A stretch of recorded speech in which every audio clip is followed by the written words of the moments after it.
exceptionally fortunate today to have Michael Shara with us because if you've been to the previous ones, I've had wonderful historians who really knew the subject well, and we have that. But he is an astrophysicist.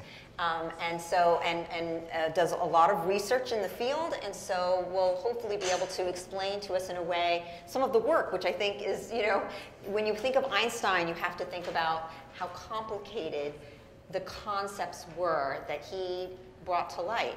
And also, if you've attended this before, you know, we're talking about icons, we're talking about geniuses in their field. He is unparalleled, you know, when you want to talk about the area of genius. And everybody is curious, you know, what makes a genius? And so I think it would be very interesting to people to understand something of the non-linear nature of a man with a mind like Einstein's, some of which we still, and we will really never know, will still in some ways be a mystery. But we'll start at the beginning, as we always must, with Einstein, born in 1879.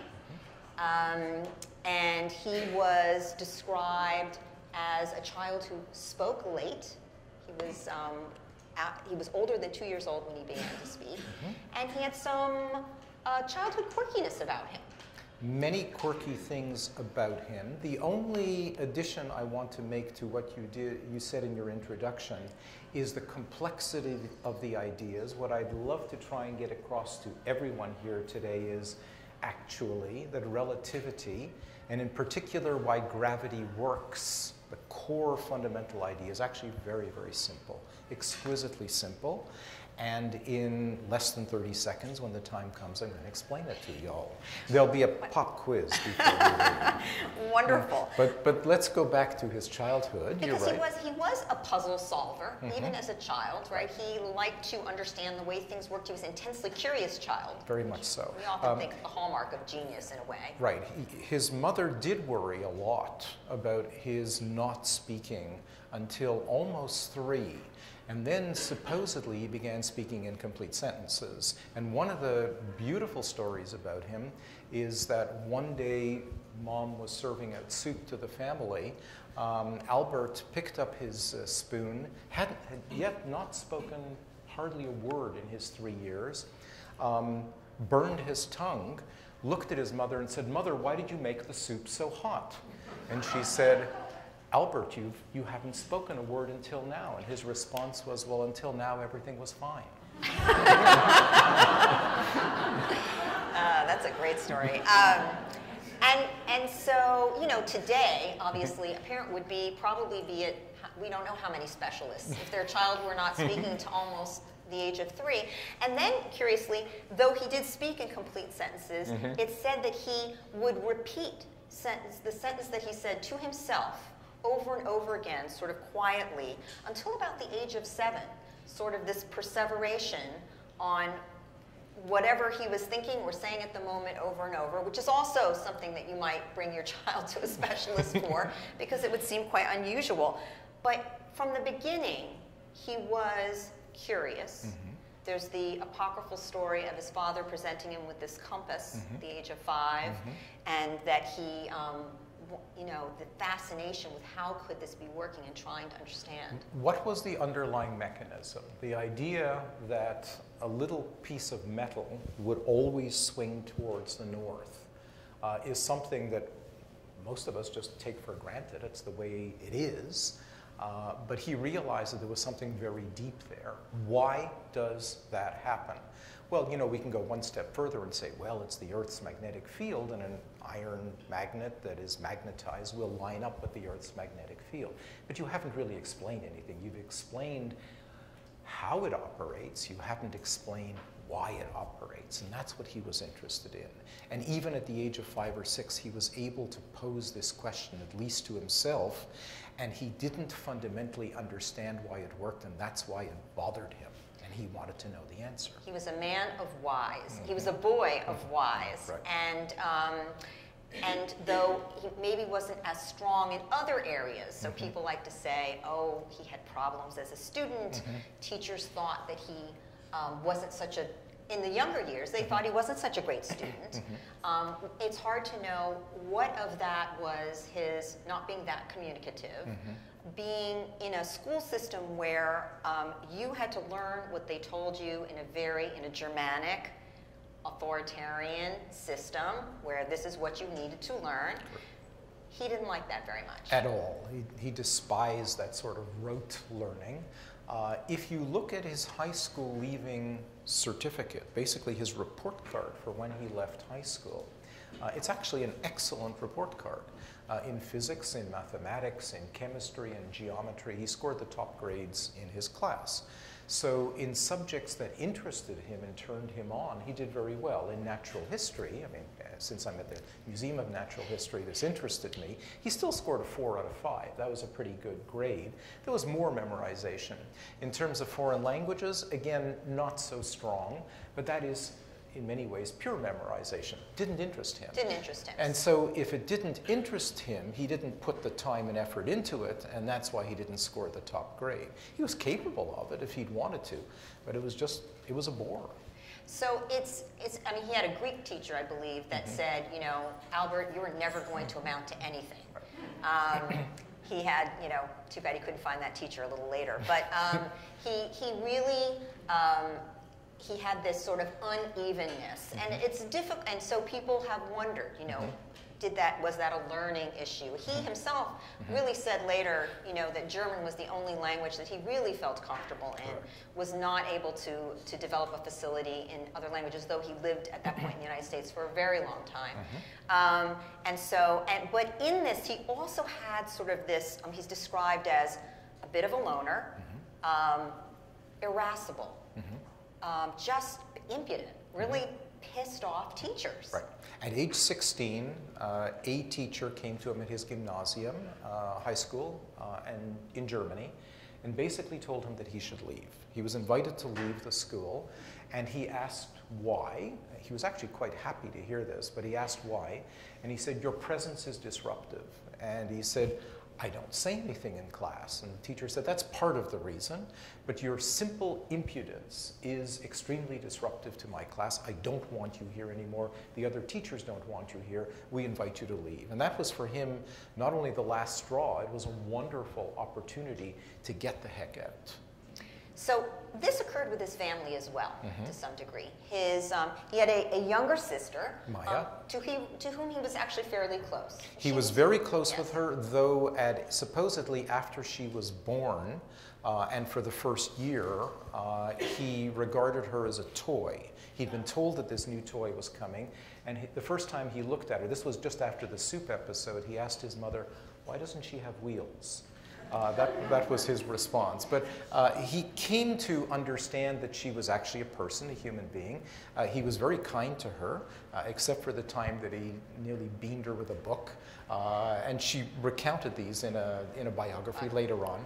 But he did become very close to her and very supportive of her, and vice versa. They were close. And his parents, his father was was described similar to his son in that he was kind of a dreamy person, a dreamer, but he was a businessman who had repeated failed businesses, which left the family in a lot of financial duress for much of their existence, something that Albert, on the one hand, felt guilty about, being a drain and so on, but on the other hand, didn't feel that he needed to or wanted to participate in sort of fixing that or rectifying that. That was not of interest to him. His father and uncle were basically trained as engineers, and they tried to participate in the internet of the age, which was electrification. Light bulbs had been invented, dynamos had been invented. Every city, every town wanted to be electrified. No one wanted candles anymore. No one wanted gas lamps when you could have real electrical lights. They decided to get into the business, and they came up against large corporations with very deep pockets, Siemens and others. And so while in their small endeavors, when they were nibbling at the corners at small towns, they were doing quite well. And so for a year or two or three, their business would grow. They would move into a nicer house. They could have a maid, all the sort of nice middle-class things that people aspire to in those days. Then when they went for one of the really big contracts in Munich or Frankfurt or what have you, they would get squashed by the really, really big competitors.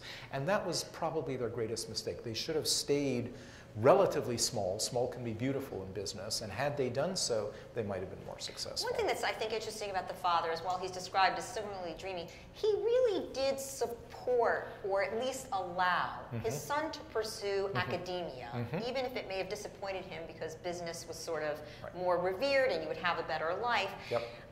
He supported, he allowed, and we don't know how much encouraged exactly, but allowed his son to follow this path, even when sometimes he was really kind of destitute or a real drain on the family. Absolutely. Now, the drain was, probably at the level of, say, $100 a month today. But it was just enough to keep Albert from starving, or to make sure that he had a dry roof over his head. And at some level, and Albert had come and worked with his father and his uncle for several months when they had first moved to northern Italy to take part in one of these town electrifications. They both saw that he was very sharp, very bright, and bored out of his skull with what they were doing. This was not his passion. This was not what he wanted to do. He wanted to be a physicist. And they realized that in the end, it was going to be a lose-lose situation if he hung around. So they let him follow his passion. They recognized it. They also didn't really get on him about these idiosyncratic behaviors. It was sort of like, well, that's who he is. That's right. And he was a teenager. Teenagers are difficult, right? Okay. Right. So, and he really left home when he was 16. At 16, they moved to northern Italy, and he didn't want any part of it, but he really wanted to get the heck out of Germany, so he was able to move to Switzerland to complete his high school education, where he met his first love, which I know you're going to jump to very soon. Well, before we get there, though, he left because he did not want to have to join the German army. Correct. He was a pacifist. Right.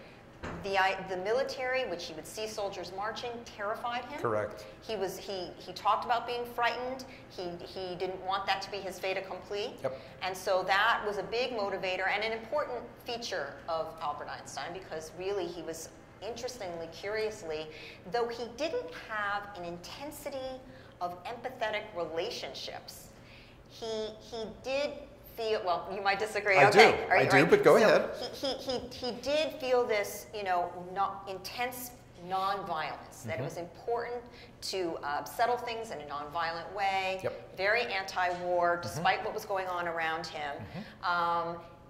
And his mother was a very, very formative person for him.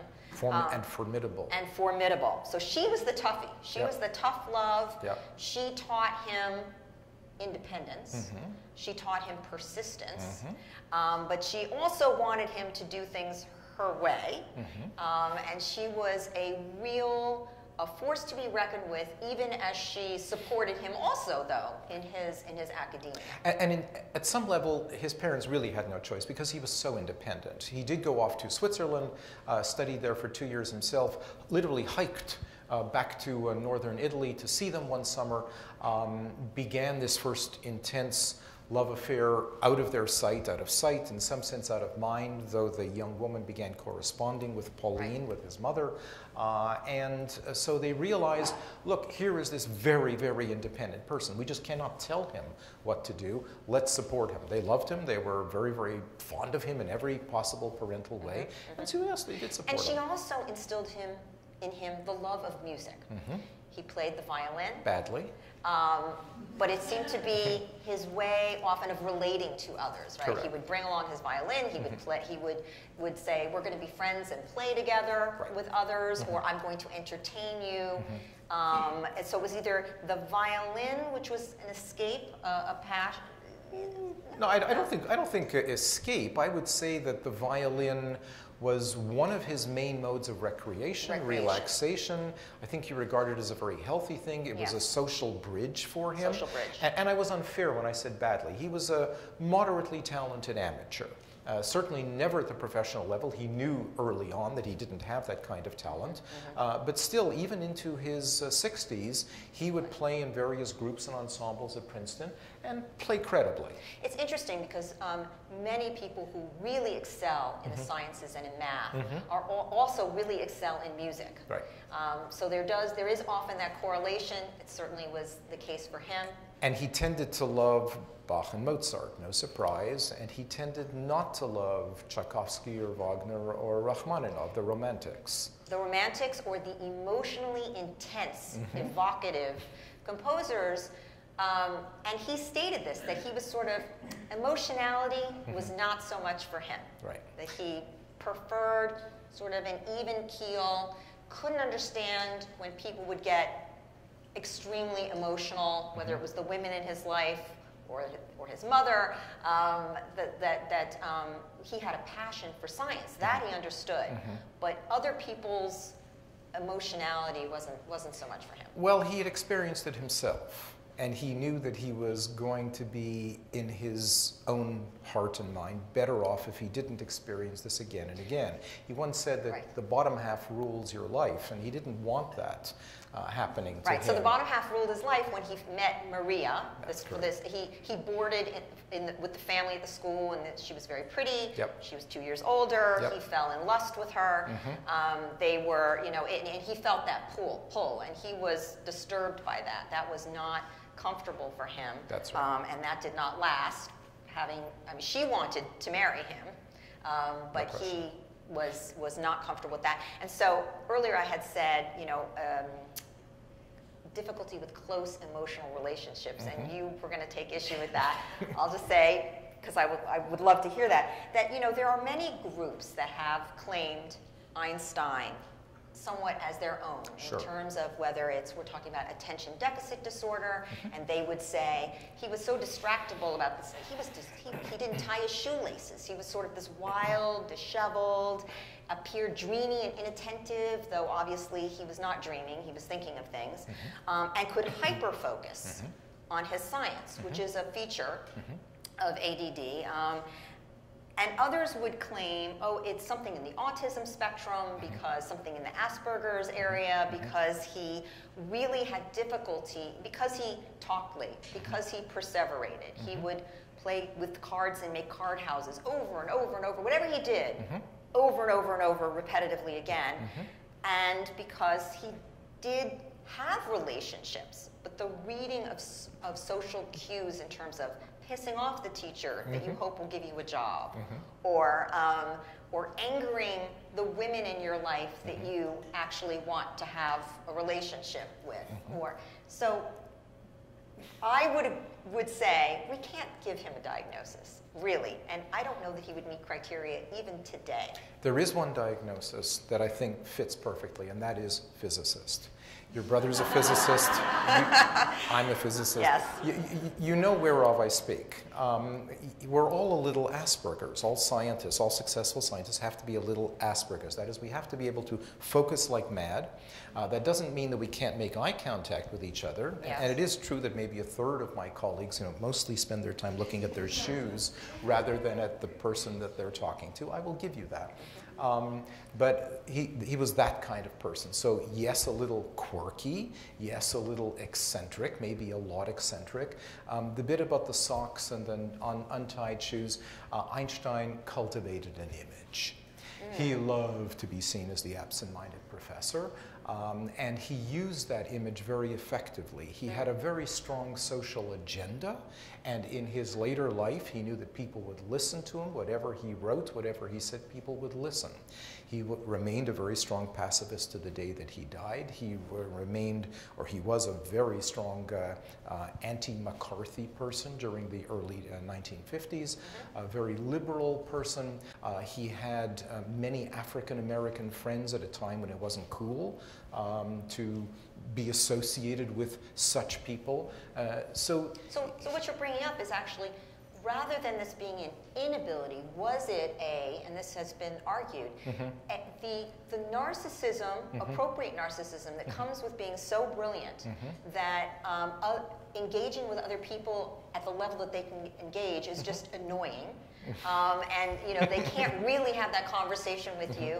And so was it more about, you know, that quirkiness, personality issues, you know, that he was brilliant, this was the way that he was, and that he didn't need the approval, essentially, of others, and being a rebel, which in the science, certainly he was. Sure.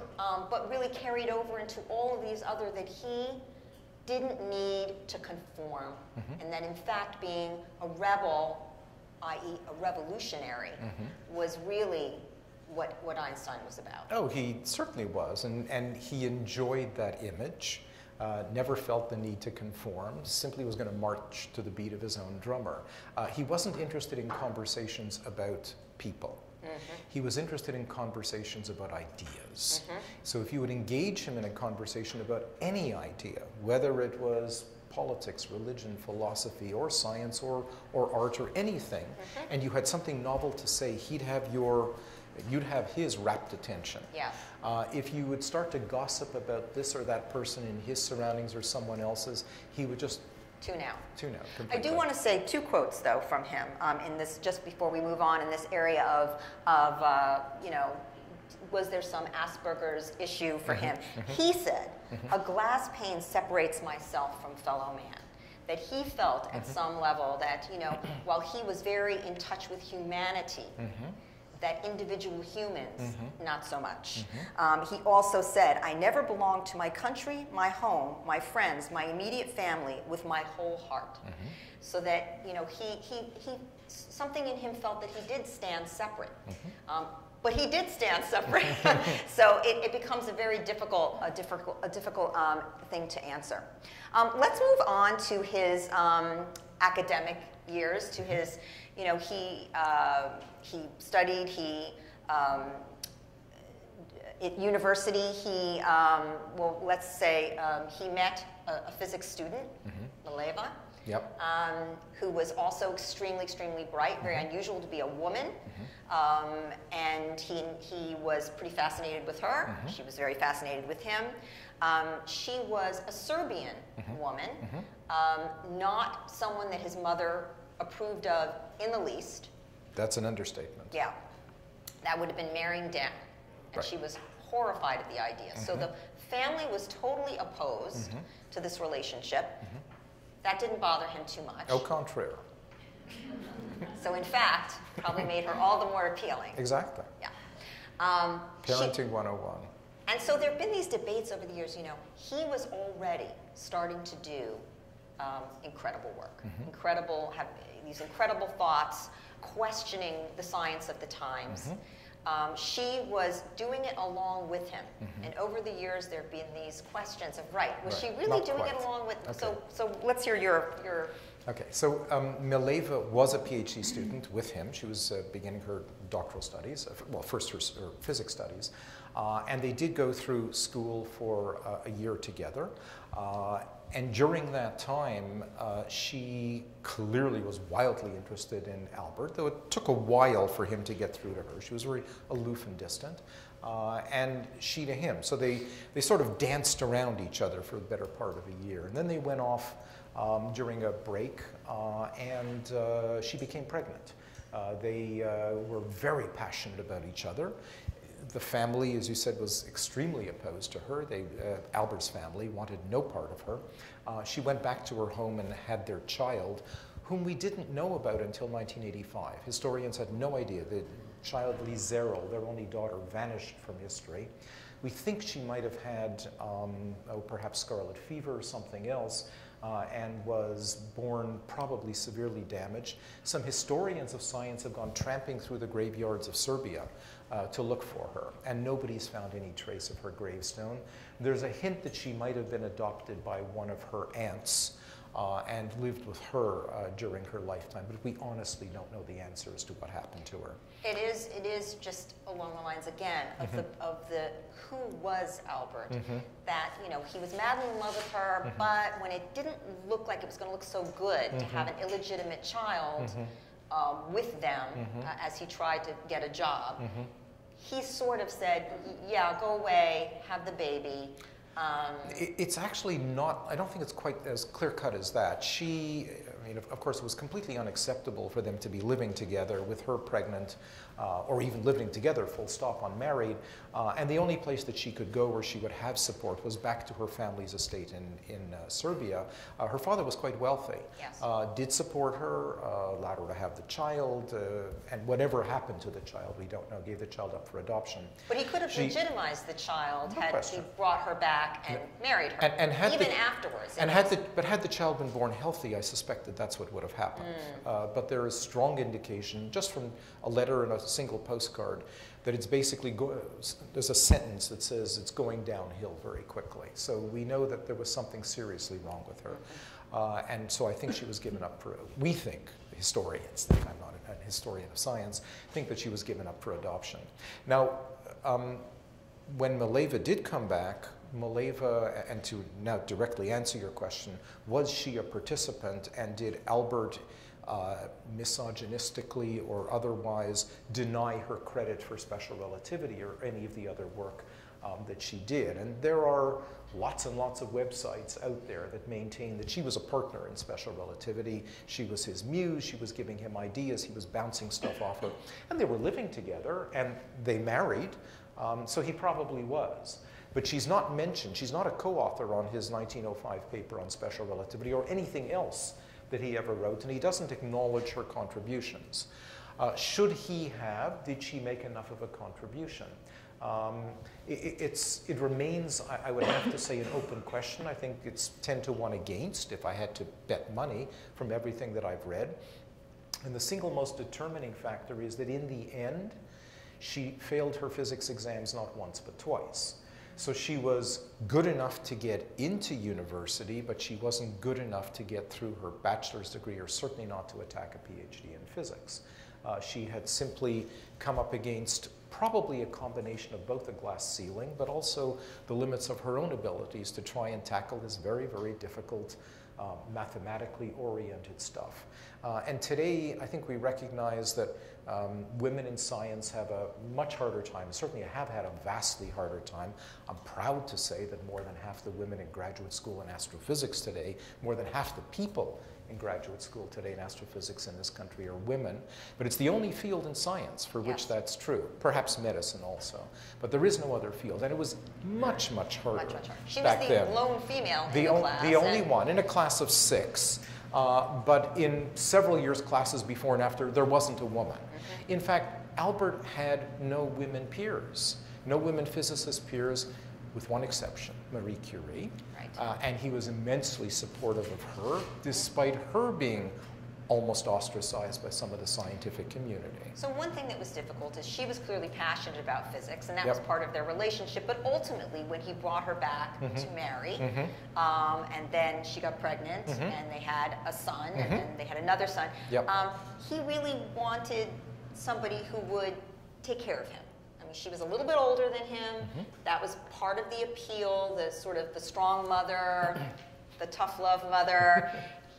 They spoke where he would be the little rascal and she would be the serious one, and she should cook for him and take care of him and make sure that he did tie his shoelaces and those sorts of things. And so it moved her further and further. She was very frustrated, unhappy with the state of affairs. She wanted to be talking about physics. She was jealous of Marie Curie and the fact that there was a woman who was propelling herself in this end, and she and her partner were propelling themselves. She wanted to be that with Albert, but he really wasn't necessarily, he was sort of a singular thinker, and though he loved to have the conversations with her, he didn't really involve her in that way. Had she been a Marie Curie, and Marie Curie was utterly unique at her time and her place, I think things might have been wildly different.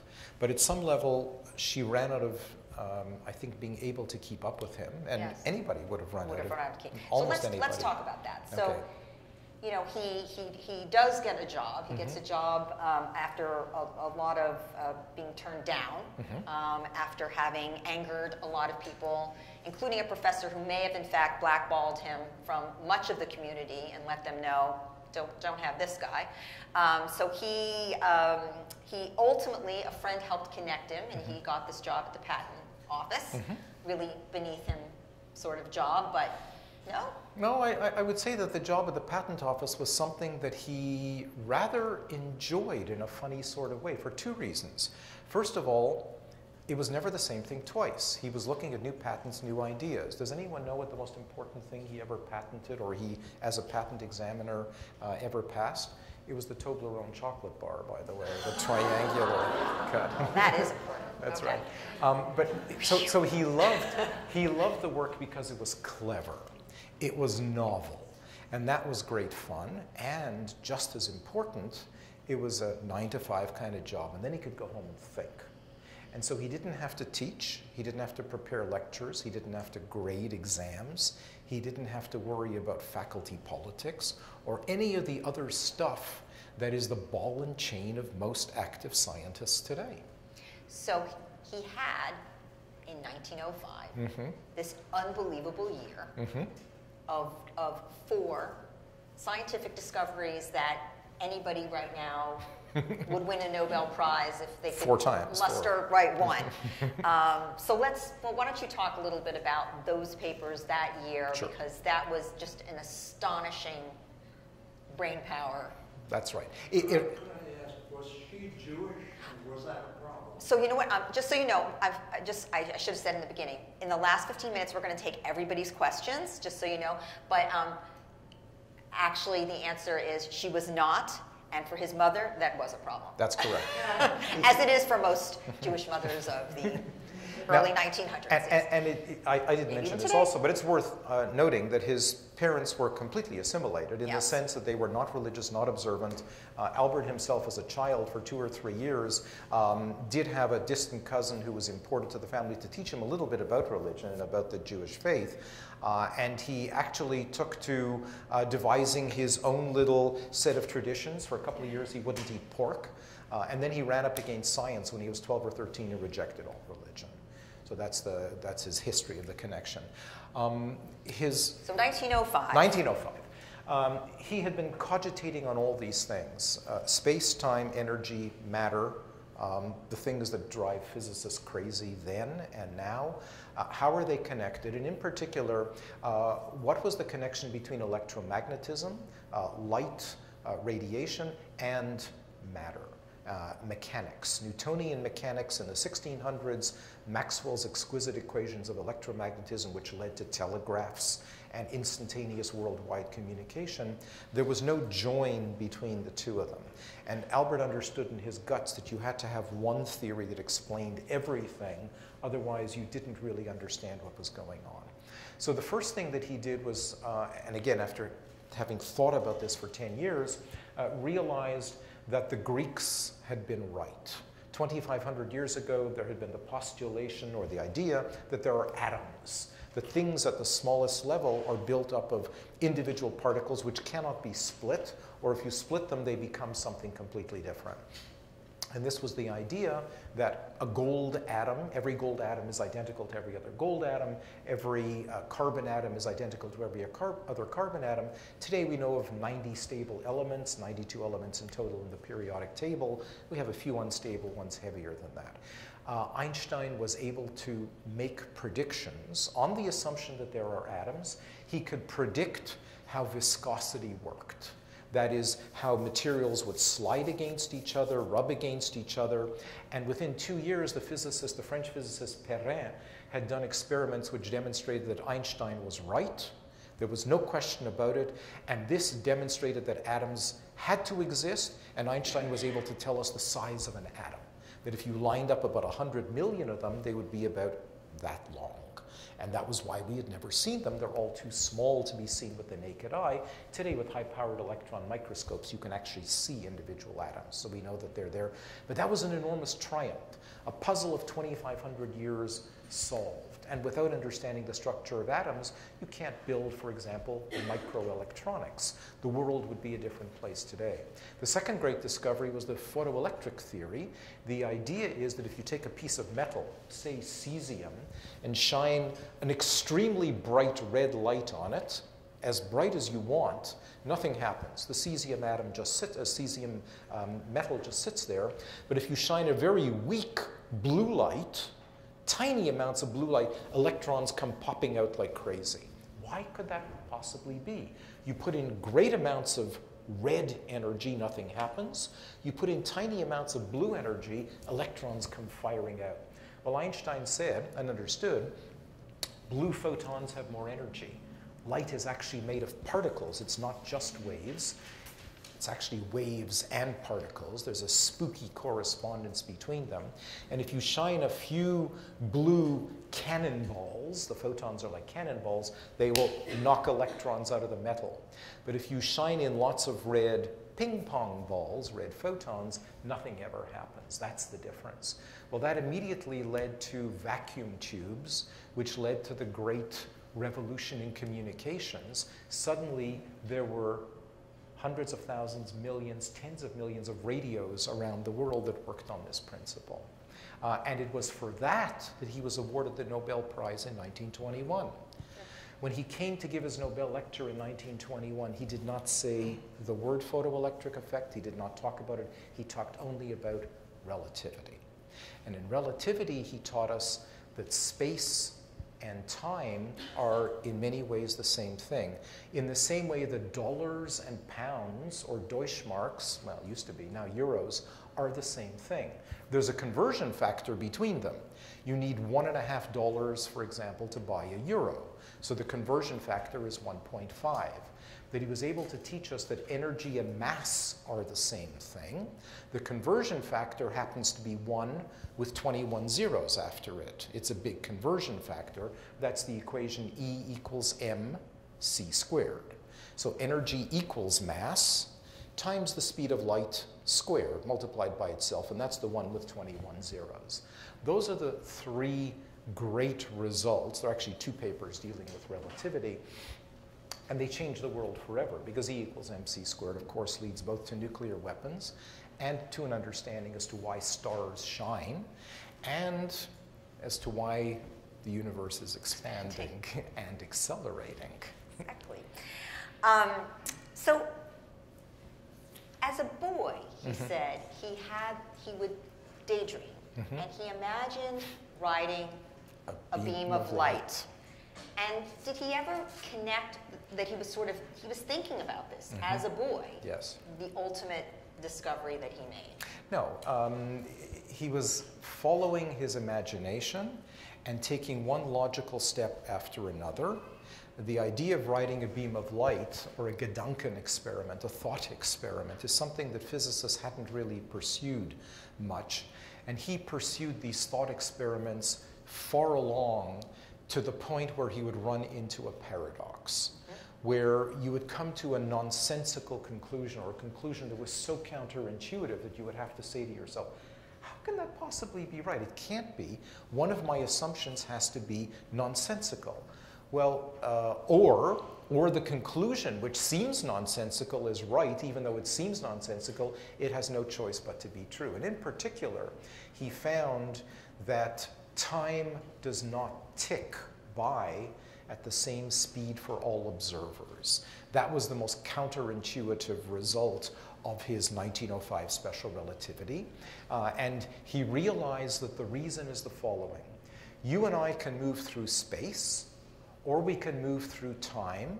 In fact, we all move through both. Relative to each other, we're not moving through space right now. Relative to each other, you're all sitting still, I'm sitting still, Gail's sitting still, but we're all moving forwards in time.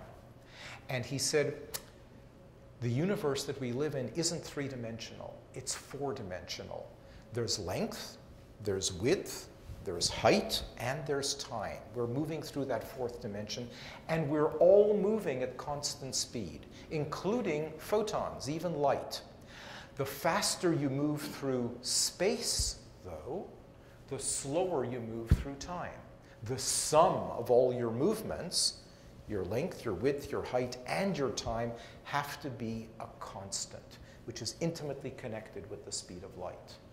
And that then made him realize that if we all sit still relative to each other and we set our atomic clocks at the same 0 point, they'll all tick by at the same rate. But if I get up, if you all sit here, and I get up and I race around the room a few times and sit down, I will have aged less than you during that time that I went racing around the room. My clock will have ticked at a slower rate than all of yours. And that realization, that fundamental realization, freaked out the physicists of the time. Took 2 or 3 years for people to be able to swallow that notion and realize, since it was based on experimental data that had been completely unexplained since those first experiments in Cleveland in 1887, that he was right, that space and time are elastic, and the different observers see them different ways and measure them different ways. And today it's done routinely. If I take 2 atomic clocks, I synchronize them perfectly, let one of them sit on the ground here, put the other one on a Boeing 747, fly it around the Earth, bring it back. The 2 of them are out of synchronicity by about 2 millionths of a second. Okay? That moving clock has experienced less time because it's moved faster through space. So I think one thing that would just be interesting, it's hard to even. So you have special relativity and you have general relativity. Yes. At the same time this is all going on for him, special, scientists are always working. They were all working. They were all working to come up with what made sense and what they could further in science. So sometimes we say someone came up with a brilliant idea and they were the first there, but other people were working on it and they were close behind. Yep. And it was just a matter of time before somebody or another converged on this thought. That was true, perhaps, of special relativity. There were other people working on this, and they would have, if he didn't come up with it, somebody would have come up with it. But when would you say that somebody would have come up with the idea of general relativity? Because it didn't seem that others were, that thought was so revolutionary. When would someone else have gotten to general relativity if Einstein had not? There's 2 parts to answer that question. The general relativity is the more general, broad, encompassing theory. Special relativity is a special case. The specialness of it is the 2 observers who are looking at each other and trading information are moving at uniform speed relative to each other. They're either not moving or they're moving at constant speed. In the general relativity case, there is acceleration. Speed is changing. There are forces involved. Einstein published it he really understood it all by 1915. So between 1915 and 1916, those are generally the dates assigned to general relativity. Einstein nearly made a fatal mistake with general relativity, and that was he went and started talking about it. Sometimes when you have a really great idea in physics, the smartest thing to do is to just shut your mouth. And that's what he probably should have done. But he was, at this point, 1914, 1915, very famous in the world of physics, and he started talking about the ideas leading to general relativity, and suddenly he realized, oops, I've let the cat out of the bag. And as a result, there were several physicists, mathematicians in England who realized just how hot an idea this was, and they started working like mad on it. And what Einstein did was he shut himself in a room for nearly 3 months, nearly gave himself a nervous breakdown, and worked exclusively on this. This was the set of 18 and sometimes 24-hour days, 2, 3, 4 days at a time. Didn't eat, didn't drink, didn't brush his teeth, didn't bathe, nothing. Just worked on general relativity and finally sent off the manuscript just 2 or 3 weeks before. So in that sense, the answer to your question is just 2 or 3 weeks before. But if he'd kept his mouth shut, then the answer is the late 60s and early 70s. We would have discovered general relativity. It would have been a terrible, terrible, expensive discovery because we would have launched the GPS satellites without general relativistic corrections built into the electronics, and all the GPS satellites would have failed. And we would have found why it failed. We would have found the correction factors and realized that time was running more slowly when we were closer to Earth. And because the satellites aren't in circular orbits, they're in elliptical orbits. They go up and down around the Earth. Time runs quickly, slowly, quickly, slowly. The clocks have to be fixed in the GPS satellites. And so I would have told you that you, sir, are in Brooklyn. You, madam, you're in Queens, and you're in Los Angeles. That would have been the net result. So the 1960s is really when we would have been forced to confront the problem of general relativity. Amazing. So he did win the Nobel Prize. While all this work is going on, he's married to an increasingly disgruntled wife. Disgruntled because she's not participating in physics really essentially at all. Right. She's caring for 2 children. He is not a terribly involved father. He's not a terribly involved husband. He is a philandering husband who gets busy with other women, admirers. That was apparently part of the deal. You know, like it or lump it, sort of, to her. So this is all going on at the same time. His personal life is sort of not so great. Right. Didn't seem to bother him that much. Was able to concentrate on his work. I think it actually did bother him a lot, and I think that by focusing exclusively on his work, he was able to shut out all of this chaos around him. It was an escape at this point. So he has 2 children, 2 sons, and actually, sadly, his oldest son actually becomes an academic as well. PhD hydrologist, moves to California, escapes the Nazis by moving to the United States, and that's the surviving family today. And that is right, at his father's suggestion, even though they had by then really lost contact very much so. Yep. The younger son is diagnosed with schizophrenia, right.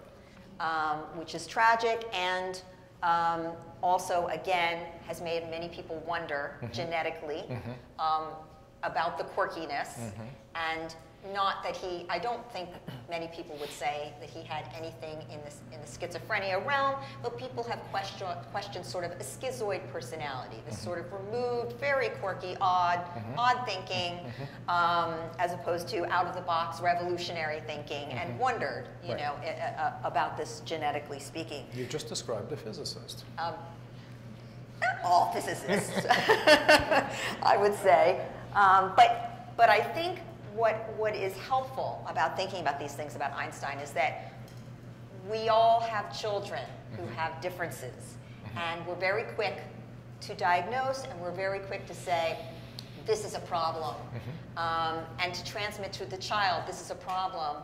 And so the question of when is out-of-the-box revolutionary thinking, quirkiness that means you're not so successful in one arena, but you're hyper-successful potentially in another arena, an important thing to let your child have. Would we be squelching the Einsteins of today if we said, oh no, you better be as terrific in languages, mind what the teacher says, not disagree with the authority, not lock yourself in a room and be studying something because, you know, your wife is mad, your mother is mad. You know, I think it's a question that people should entertain. And certainly one applicable. So he wins the Nobel Prize, and then he's in Germany, and World War II, you know, the Nazi regime starts to rise. He is a pacifist. He doesn't really want to engage tremendously in an overt way of what's going on, but he starts to see the writing on the wall. Well, he had taken 2 extensive trips to the United States in 1931, 32, and 33, where he was welcomed with open arms, especially at the California Institute of Technology in Pasadena. It had become clearly the foremost center of science outside of Germany, and up until the Second World War, Germany ruled the world scientifically. They had the most mathematicians, physicists, chemists, what have you. They really had both the infrastructure and the intellectual infrastructure to make this happen. The United States was starting to be a rising power. He was attracted to them, and he was stunned at how much he liked California. The friendly people, the sunshine, the openness, and the great discoveries that were being made in astrophysics all attracted him. But Germany was his home. On the way back in 1933, there was the Nazis had come to power. There was Kristallnacht, and he was warned that he simply had to get out. If he came back, he would immediately be shipped off to a concentration camp. He was one of the foremost Jewish intellectuals in the country. He was a dead man if he went back to Germany. And for 3 months, his fate hung in the balance. It took that long for powerful friends in the United States, for scientists, to convince the American administration that he should be allowed back in. He was, after all, a German. He was, after all, a Jew. He was an intellectual. He was in favor of a world government. He was a pacifist. These were all very scary things at the time to the American government. And so it was a near thing. But he did get papers to get back into the United States, came to the US. And I should mention, he came at this point with his second wife. Right. He had left, well, Mileva left him, actually, said, I'm not going to put up with this anymore. Right. I'm leaving with your sons. Yep. She basically went home, and he let her. Right. He took up with a distant cousin, Elsa, who also was older. He always was with older women. Well, he married older women. He was with younger women. Okay, good point. So. Good point. Excellent point. But in marrying older women, you know, sort of harking back to this, he wanted a mother who would take care of him. And that is what Elsa did. I mean, she was not a beauty. She was about being very motherly toward him. Yep. Made sure everything was in order, and he had his meals, and you know. And he was very upfront with Elsa. I mean, yes. He actually proposed both to Elsa and to her daughter at the same time. And part of the agreement with Elsa was that he could have a mistress on the side. Okay, the other part of the deal was only one at a time. Okay, and so not in parallel, in serial. That was the way, and that was part of their arrangement. And it worked at some level. She was okay with that arrangement, interestingly enough. Although apparently, by the time he came to the United States, and he was at Princeton, he had a room that he then said, this will be the off-limits room. You don't come into this room unless I have invited you into the room, and that's where he would receive fans, hopefully young women fans, where he would entertain in his bathrobe. Should it happen to fall open, should she happen to go for it, that was okay. If she didn't, that was okay too. Apparently at that point she wasn't too happy with it anymore. She didn't love it. They only lived for 3 years in the United States. She died in 1936. Yes. They had come to the US together. One point I didn't mention and should have earlier about Mileva was that as part of their divorce agreement, there is the sentence that says, when I win the Nobel Prize, you and the children will receive all of the proceeds. Not if I win the Nobel Prize, but when I win the Nobel Prize. And he was a man of his word. Unfortunately, a lot of the money was lost in the stock market crash of 1929. And that led to a lot of bitter recriminations back and forth between them. He did his best to support her and the children after they were divorced, but he saw very, very little of either of them.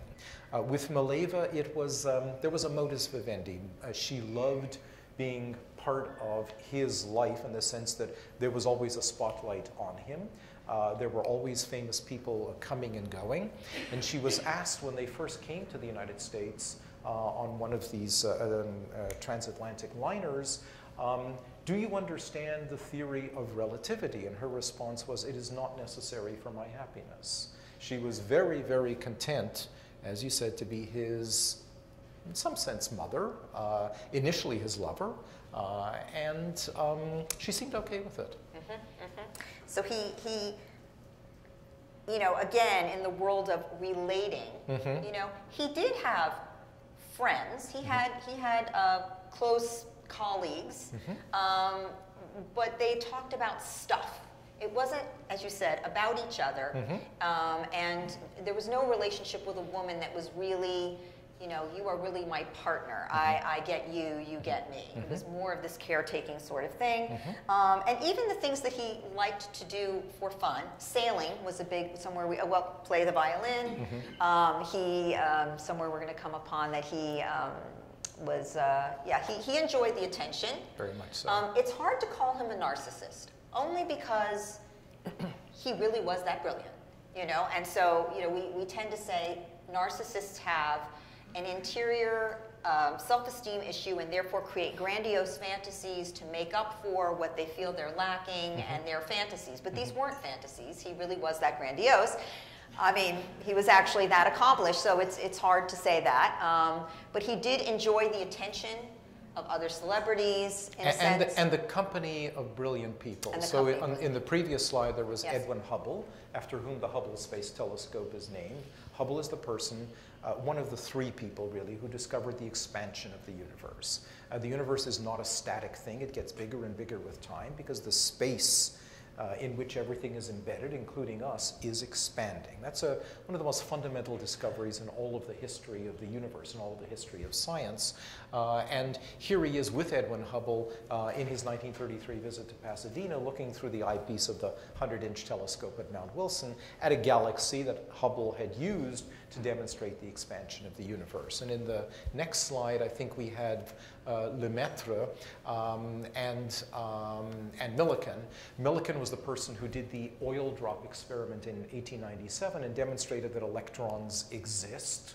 This was the first really hard evidence that something, there was structure down at the size that was much, much, much smaller than any microscope could see. And Georges Lemaitre was a Belgian priest who solved Einstein's equations and gave the first demonstration of the likelihood that the universe was not a static thing, that you could actually use Einstein's general relativity to write down a simple equality, this equals this, that would demonstrate the large-scale structure of the universe. It was incredibly elegant. So he liked hanging out with people like this. He liked hanging out with people who were, at some level, almost as bright as himself.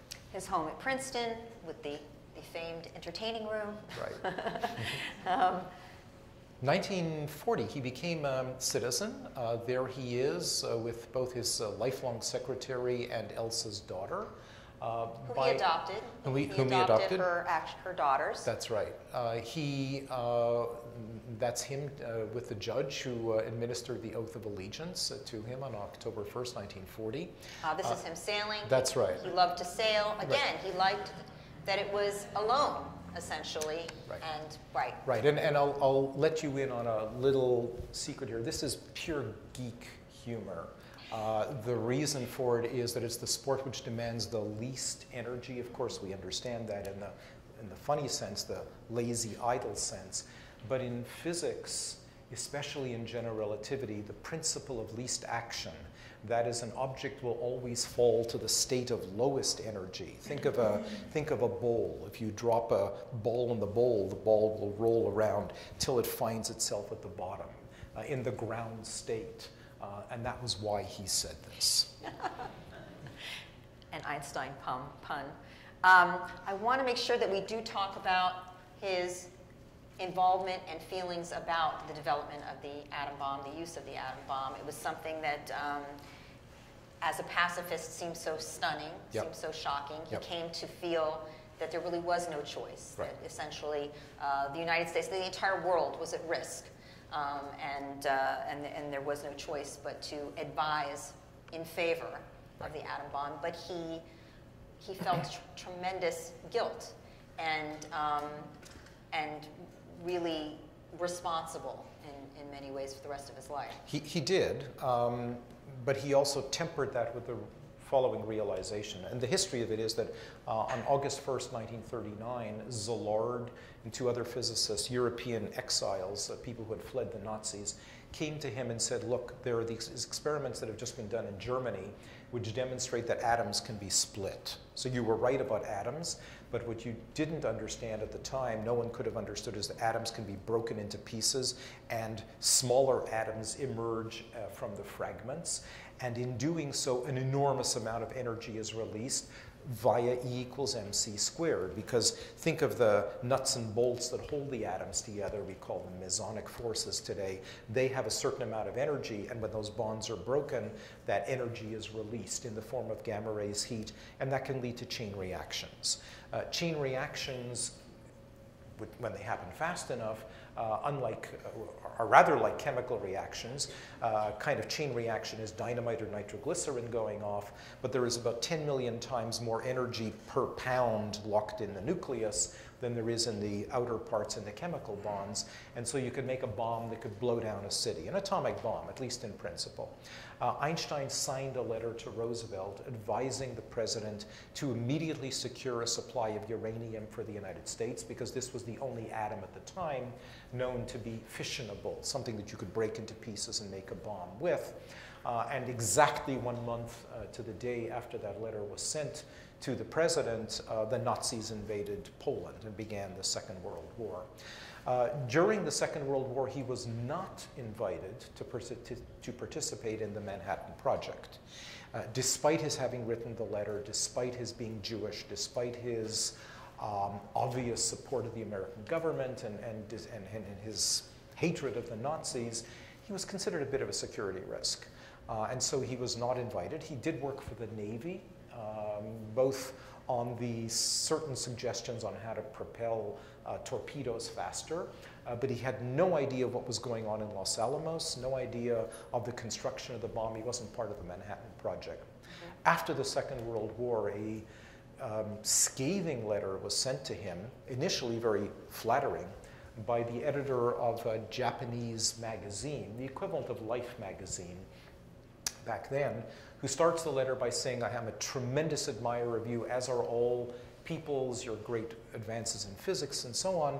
And then he asks 4 really biting questions at the end. How could you, a man of peace, have participated in the construction of a weapon of mass destruction which killed hundreds of thousands of people, and so on. And Einstein wrote back and said, I signed a letter to the president advising him to secure a supply of uranium because I was deeply afraid that the Nazis would get there first and that they would come to dominate and rule the world. That was why I did it. And I think if he had to do it over again, it's hard to know for sure, he probably would have signed the letter again, because there was the realization that the Nazis might have gotten there first. He had no way of knowing what was going on with the heavy water plant in Norway, the setbacks that the Nazis would face. But in the end, when you look back on where he was, look back at the times, look at the threat of the Nazis, he probably would have done it again. But he did live. He lived with that. But he returned to essentially being a pacifist. He really very much so. Very much so. His wife, as you said, did die before him. But he took care of her. He wasn't, though he had this arrangement with her, he was in that sense a good man. But then he continued to have many partners. Just sort of, I think you have one of his. Enjoyed being the quirky, crazy. Actually, if we can back up one, there's a lovely story associated with this, and that is when I did the Einstein exhibition, we managed to retrieve copies or images held at the Hebrew University in Jerusalem, where he left all of his papers after he died, from a young girl who lived on Central Park West. She was 6 years old, and he kept letters from his fans, but especially from children, and his secretary categorized them. And one of them said, "Dear Professor Einstein, I really would hope that someday you would go and get a haircut." And he was asked by friends what was the secret of his hairdo, and his response was neglect.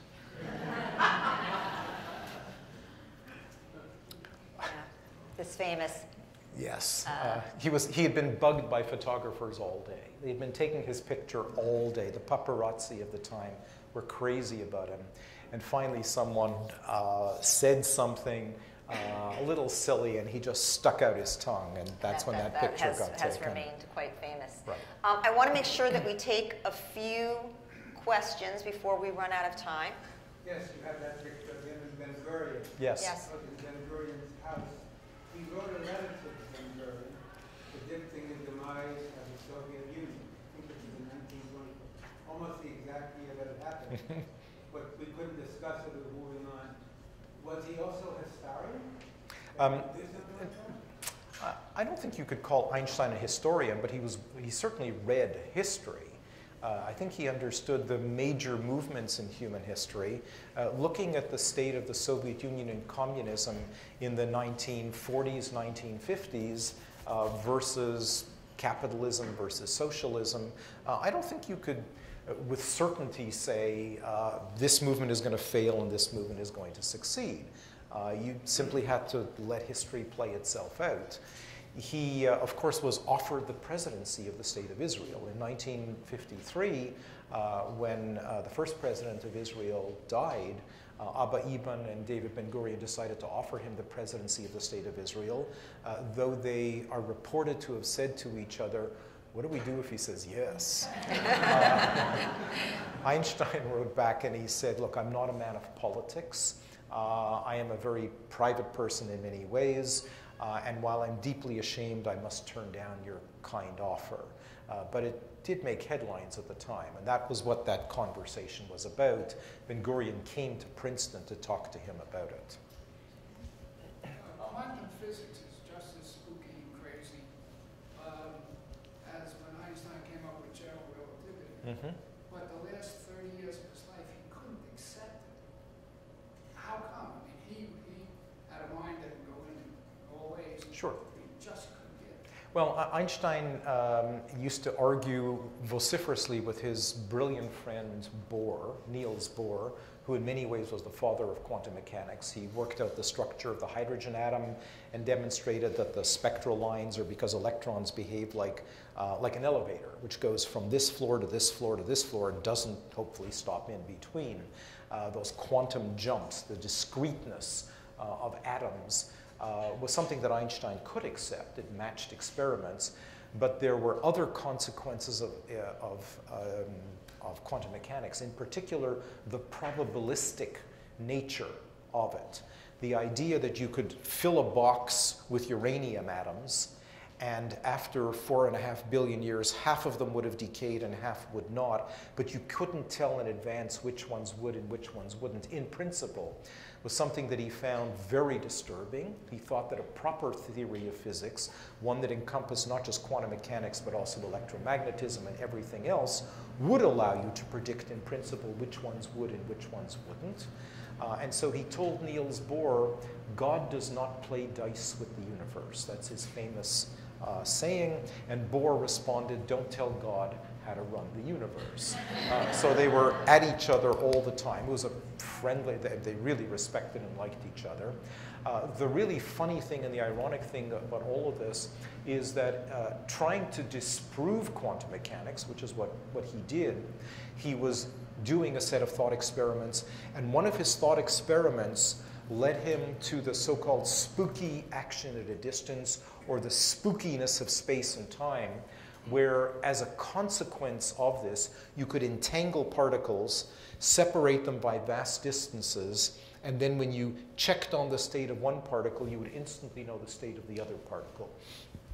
That seemed to him so ridiculous, and to everyone around him, it seemed so ridiculous. It's become known as the EPR, Einstein-Podolsky-Rosen paradox, which seemed to be the strongest nail in the coffin of quantum mechanics, or at least quantum mechanics we knew at the time.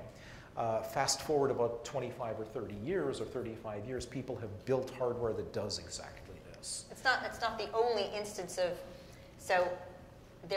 Einstein had the thought of the cosmological constant, which he then said, "This is wrong. This can't be. I think this is wrong." Right. And actually, 2 years ago, my special interest in Einstein, my brother won the Nobel Prize for basically proving that Einstein was right, that there is a cosmological constant, that the universe is accelerating at an expanded rate. Right. So wouldn't be the only instance of that. You spoke of space and time. Yes. All of a sudden, light gets in there. Yep. Where did that come from? Oh. Why not sound? Okay. Sound is a set of vibrations. So when I'm talking to you now, my larynx and so on are producing pressure waves. I'm basically making atoms crash into other atoms, which keep on crashing into each other. Billions of them crash in, reach your ear, make the little pitchfork in your ear, or the little tuning fork, vibrate back and forth, which sends electrical signals into your brain, and that's why you hear me. So sound isn't fundamental the way light is.